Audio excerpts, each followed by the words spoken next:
Shalom dan selamat siang.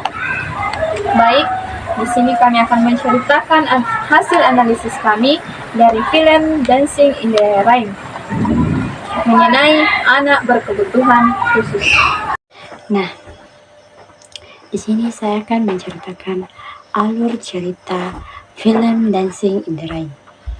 Film Dancing in the Rain merupakan film yang dirilis pada tahun 2018 yang disutradarai oleh Rudy Arianto. Film ini menceritakan seorang anak laki-laki yang bernama Banyu.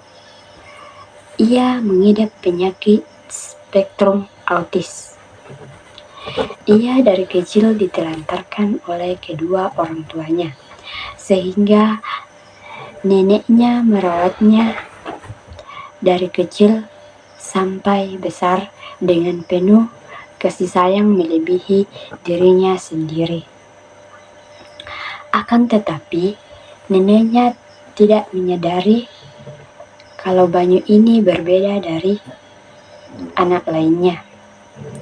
Tetapi seiring berjalannya waktu dan terjadinya beberapa konflik dalam suatu lingkungan sekitar Banyu, neneknya mulai menyadarinya. Banyu adalah anak yang jujur dan penuh kasih sayang, persis seperti yang diajarkan oleh neneknya. Sejak kecil, Banyu sangat menyukai hujan. Bahkan ia sangat senang bermain kehujan-hujanan. Singkat cerita, Banyu mempunyai dua sahabat di sekolah, yaitu Radin dan Kinara. Mereka menjalin pertemanan dari remaja hingga dewasa. Kekakuannya pada rutinitas harian serta hal-hal tersebut hilang atau diambil dari dirinya. Ia bisa saja temper tantrum atau luar biasa di luar kendali, yang bahkan bisa ia tunjukkan dengan perilaku.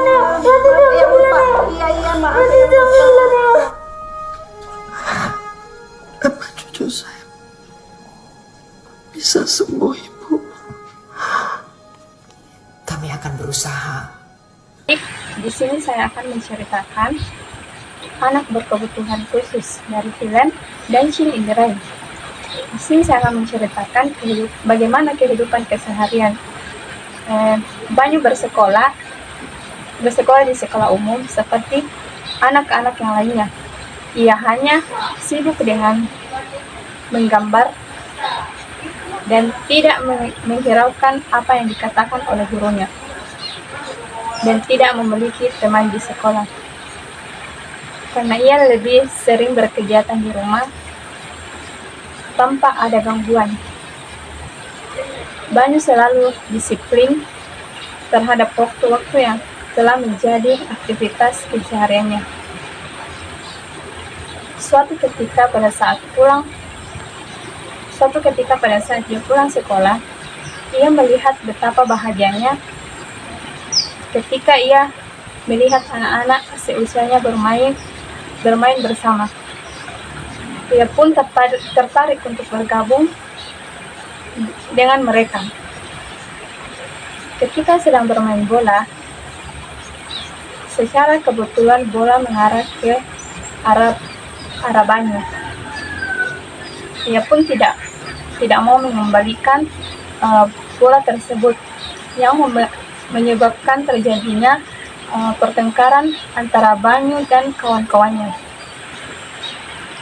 Ia tidak melakukan perlawanan apapun, melainkan memukul kepalanya sendiri, dan membuat kawan-kawannya kebingungan atas apa yang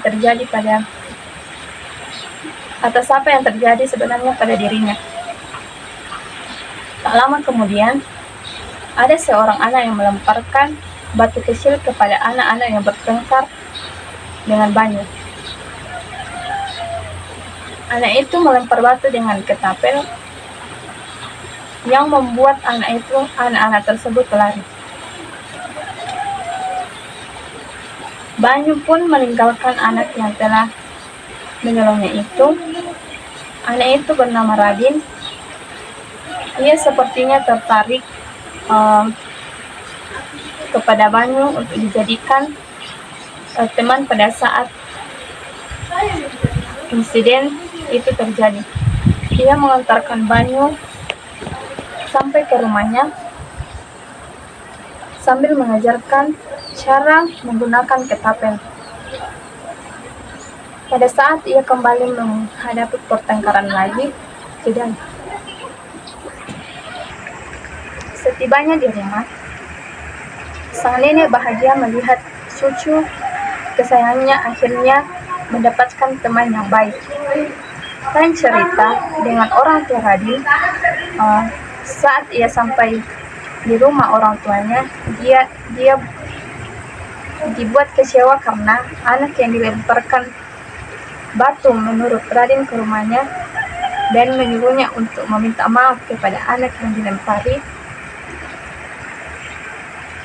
dilempari batu tersebut. Ia pun tidak mau meminta maaf karena ia merasa tidak bersalah dengan perlakuan yang ia berikan kepada pertemanannya dengan Banyu. Sampai pada akhirnya si ibu tidak menyukai anaknya berteman dengan Banyu dan menyuruh untuk berhenti berteman dengan anak yang mengidap autisme tersebut. Beberapa hari kemudian, Banyu mendapatkan seorang teman lagi bernama Kinara. Pertemuan ini diawali ketika teman sekolah Kinara mengambil tasnya. Saat itu Banyu melihat kejadian itu yang membuatnya melemparkan batu dengan ketapel yang pernah diajarkan oleh Radin. Kinara pun berterima kasih kepada Banyu yang telah menolongnya. Sampai pada akhirnya Banyu memiliki 2 orang sahabat yang selalu mendampinginya saat ia beranjak dewasa. Ya. Selanjutnya saya akan menceritakan aktivitas atau kegiatan yang sering dilakukan. Banyu lebih suka menggambar dan pada saat hujan dia sangat mengamati rintik demi rintiknya. Selanjutnya saya akan menceritakan cara beradaptasi dengan lingkungannya. Banyu tidak menyukai keramaian karena kepalanya terasa pusing ketika mendengar suatu keributan. Di samping itu, dia tidak menutupi dirinya dari orang-orang di sekitarnya, melainkan dia melakukan hal yang dilakukan anak-anak normal pada umumnya oleh sahabatnya yang bernama Kinara dan Radin. Salahnya, saya akan menceritakan cara beradaptasi dengan lingkungannya. Banyu tidak menyukai keramaian karena kepalanya terasa pusing ketika mendengar suatu keributan. Di samping itu, dia tidak menutupi dirinya dari orang-orang di sekitarnya, melainkan dia melakukan hal yang dilakukan anak-anak normal pada umumnya oleh sahabatnya yang bernama Kinara. Saya akan menceritakan cara berinteraksi dan berkomunikasi. Banyu memiliki beberapa karakteristik, yaitu mulai dari tidak peduli dengan lingkungan sosial, tidak bisa berinteraksi normal dalam pergaulan sosial, bahasa dan gaya bicara tidak normal, serta berulang-ulang kali menyakiti dirinya sendiri. Sulit mengendalikan emosi, tidak mau melakukan kontak mata, tidak menoleh ketika dipanggil. Banyu tidak menyukai keramaian karena kepalanya merasa pusing ketika mendengar suatu keributan. Di samping itu, dia tidak menutupi diri terhadap orang-orang yang ada di sekitarnya. Melainkan dia melakukan hal yang dilakukan anak-anak normal pada umumnya, dan ditemani oleh sahabatnya yang bernama Kinara dan Radin. Kinara dan Radin ini merupakan orang yang bisa memahami keadaan Banyu dalam hal baik maupun buruk. Mereka selalu bermain bersama di tempat yang mereka sukai dan saling melengkapi satu sama lain. Pada suatu ketika, Banyu bertemu dengan seorang anak yang bernama Radin dan Kinara. Radin dan Kinara ini mengetahui dan memahami latar belakang yang dialami oleh Banyu, tetapi mereka masih ingin berteman baik sehingga mereka saling melengkapi dan memahami. Nah,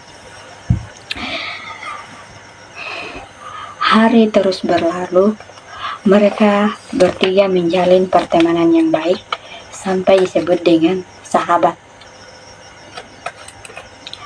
Mereka bersahabat dari kecil sampai dewasa. Namun, di saat mereka sudah dewasa, mereka mengalami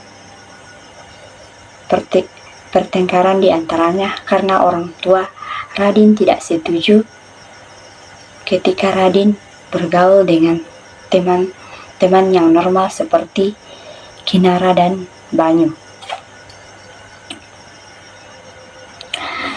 Kemudian Banyu ini sering diejek dan dibully oleh teman-teman sekitarnya. Tetapi Banyu tidak menutup diri dari hal-hal tersebut. Dia menyikapi dengan bermasa bodoh atau bisa dikatakan malas tahu. Bisa dikaitkan.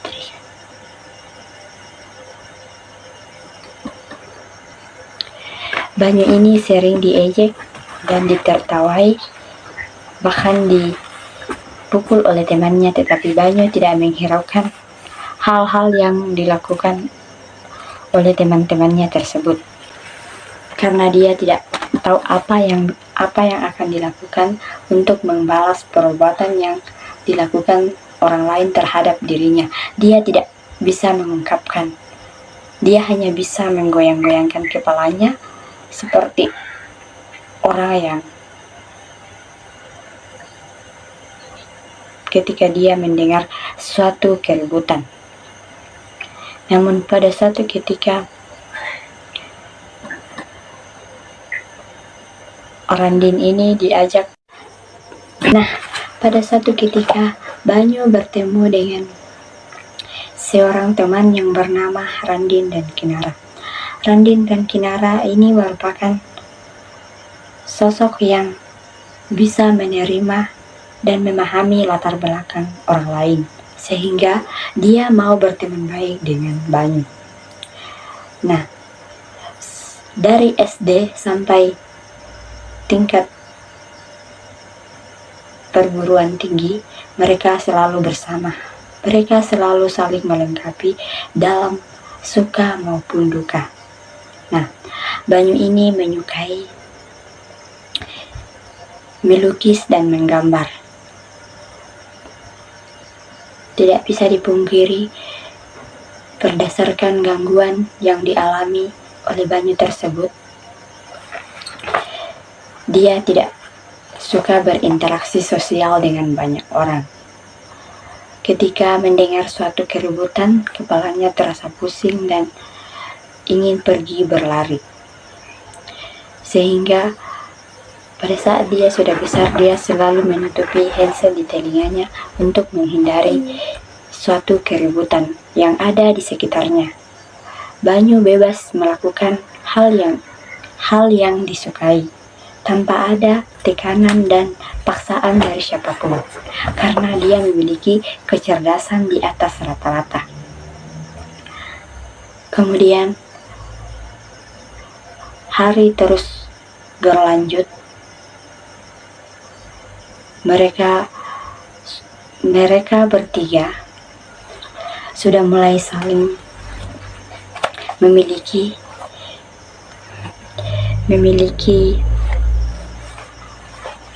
perbedaan di antaranya.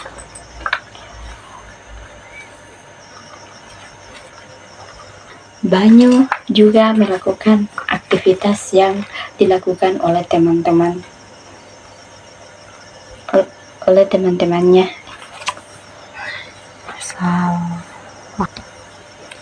Banyu juga melakukan kegiatan yang dilakukan oleh teman-teman anak-anak. Selanjutnya saya akan menceritakan bagaimana gaya belajar dan pendekatan yang dapat dilakukan oleh guru dalam menghadapi seorang anak ABK tersebut, serta konflik yang terjadi dalam film ABK tersebut dan solusi yang dapat diambil. Gaya belajar yang dilakukan oleh Banyu. Banyu ini selalu mengikuti kegiatan belajar seperti yang dilakukan oleh anak normal pada umumnya. Dia selalu melakukan apa yang disukainya tanpa ada paksaan atau tekanan dari siapapun, baik itu neneknya sendiri. Karena Banyu ini memiliki kecerdasan di atas rata-rata, meskipun ketika dia belajar bersama teman-temannya di kelas, Banyu selalu melakukan hal yang lain ketika teman-temannya mendengarkan penjelasan dari gurunya. Karena Banyu dia hanya menyukai melukis dan menggambar. Kemudian, pendekatan atau metode yang dapat dilakukan oleh guru untuk menghadapi anak ABK tersebut, yaitu yang pertama, sebaiknya guru mengajarkan cara berbicara yang baik terhadap orang lain. Yang kedua, melatih dan membimbingnya dalam melakukan sesuatu melalui tahap demi tahap, misalnya dalam berkomunikasi yang baik terhadap orang lain. Mengajaknya berbicara dengan tutur kata yang lembut. Kemudian selalu memberikan kritikan yang dapat membangun anak ABK tersebut. Selanjutnya, terdapat beberapa konflik yang terjadi dalam film dan Dancing in the Rain tersebut. Yang pertama, Banyu ini selalu diejek dan dijauhi oleh teman-temannya di sekolah. Dia juga selalu dimarahi oleh orang tua sahabatnya sendiri. Sering mendapat perlakuan yang tidak layak, seperti dibully, disepelekan, dan tidak dihargai keberadaannya. Sering dimarah. Selanjutnya, solusi yang dapat diambil dari film Dancing in the Rain tersebut yaitu kita tidak boleh menghakimi orang lain tanpa mengetahui latar belakang orang tersebut. Kita harus belajar memahami dan menerima kondisi orang-orang yang ada di sekitar kita tanpa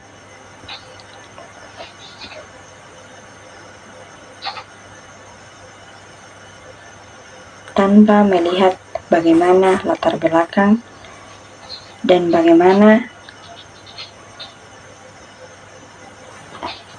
Demikianlah hasil analisis kami mengenai film Dancing in the Rain. Terima kasih.